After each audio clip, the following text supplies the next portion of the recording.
Assalamualaikum warahmatullahi wabarakatuh. Alhamdulillahilladzi qad akhraja natalijal fikri li arbabil hijab. Wassalatu wassalamu ala sayyidina wa habibina wa syafi'ina wa maulana Muhammad wa ala alihi wa sahbihi ajma'in, amma ba'd. Allahumma salli ala Sayyidina Muhammad wa ala alihi wa sahbihi ajmain, amma ba'd. Qala Allah Ta'ala fi kitabihil karim, A'udhu billahi minasyaitanir rajim, Bismillahirrahmanirrahim. Syahrul Ramadan alladhi unzila fihil Qur'an hudal linnas wa bayyinatin minal huda wal furqan. Sadaqallah wa sadaqa rasuluhun nabiyul habibul karim.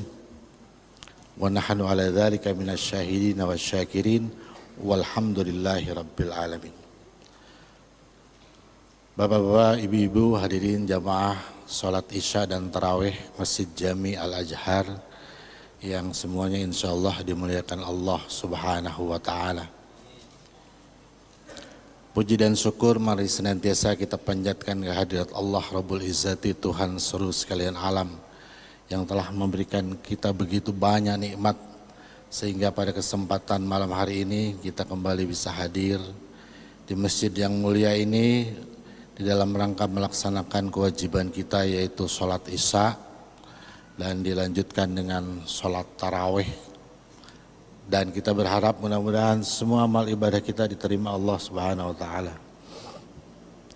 Salawat dan salam semoga selalu terlimpah kepada baginda Rasulullah Sallallahu alaihi wasallam, juga kepada keluarganya, para sahabatnya dan para pengikutnya yang setia dan istiqomah, termasuk kita di dalamnya sampai akhir zaman.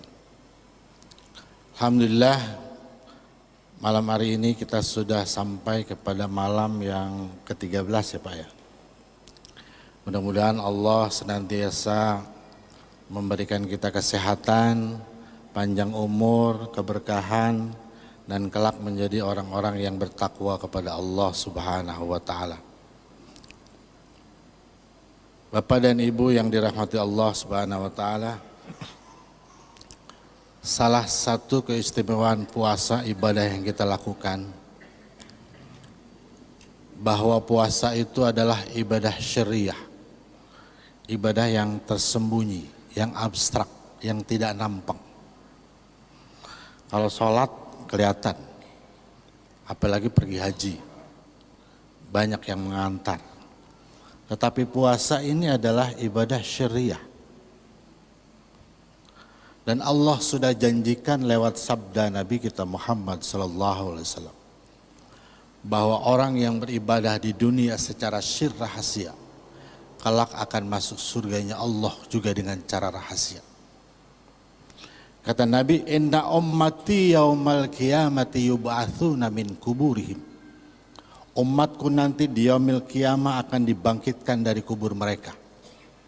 Kita ini bakal mati semua Pak. Yang disebut dengan siwallah, selain Allah itu akan musnah. Bahkan malaikat Israfil yang meniup sangkakala, yang menandai kiamat, itu juga bakal mati. Hanya Allah yang bersifat kekal abadi. Jadi kita semua mati, kelak akan dibangkitkan dari kubur mereka, dari kubur kita masing-masing. Dikumpulkan di padang mahsyar, satu tempat yang sangat luas, lebih luas daripada bumi dan langit. Tetapi saat itu udara sangat panas, karena digambarkan oleh para ulama kita, matahari itu hanya 7 tombak di atas kepala kita. Bayangkan kalau tidak ada pertolongan Allah, tidak akan ada manusia yang selamat. Kemudian manusia dihadapkan pada yaumul hisab, yaumul mizan, dihitung amalannya, ditimbang. Dan mereka semua berada di dalam golongan barisan idolanya masing-masing selama di dunia ini. Jadi kalau idola kita adalah Nabi kita Muhammad sallallahu alaihi wasallam, banyak bersalawat kepada Nabi, cinta kepada Rasulullah, menghidupkan sunnah-sunnah Rasulullah, kita akan berada di belakang barisan Rasulullah, dan itu akan menandai bahwa kita akan masuk surga pertama kali bersama baginda Rasulullah sallallahu alaihi wasallam. Karena Nabi adalah orang yang pertama masuk surga. Di dalam sabdanya Rasulullah mengatakan, atibabul jannati yaumal qiyamah fastabtihu. Aku datang pada pintu surga dan aku minta dibukakan pintu surga. Fayaqulul khazin, berkata penjaga surga, man anta, siapa engkau? Muhammadun, aku adalah Nabi Muhammad sallallahu alaihi wasallam. Fayaqulul khazin, kemudian berkata kembali penjaga surga itu, bika amirtu, oleh sebab engkau wahai Muhammad, Allah aftah, aku tidak diperintahkan untuk membukakan pintu surga li ahadin, kepada siapapun qoblaka, sebelum engkau. Jadi ini adalah bukti bahwa Rasulullah adalah orang yang pertama masuk dalam surganya Allah Subhanahu wa taala. Jadi kalau kita di padang mahsyar nanti berada di belakang barisan Rasulullah, karena kita umat yang mencintai baginda Nabi dan selalu menghidupkan sunnah Rasulullah, kita insya Allah akan masuk surga bersama Nabi kita Muhammad sallallahu alaihi wasallam. Tapi kata Nabi lewat sabdanya tadi, bahwa manusia kelak akan dihadapkan kepada yaumul mizan, yaumul hisab, lewat tahap-tahapan sebelum masuk surga atau nerakanya Allah. Fayatirun mislu ta'ir ila khitanil jannah. Ada sekelompok manusia yang berterbangan seperti burung ila khitanil jannah, menuju pagar surganya Allah Subhanahu wa taala. Ini manusia, orang-orang yang Allah istimewakan. Yang lain harus melewati timbangan, hisab, jembatan Shiratal Mustaqim, jembatan yang sangat tajam, lebih tajam daripada pedang dan lebih kecil daripada rambut dibelah 7. Orang yang melewati jembatan Shiratal Mustaqim itu berbagai macam golongan dan kelompok tipe berdasarkan apa yang sudah dia lakukan di dunia ini. Ada orang yang melewatinya laksana kilat. Ada orang yang melewati seperti berjalan biasa.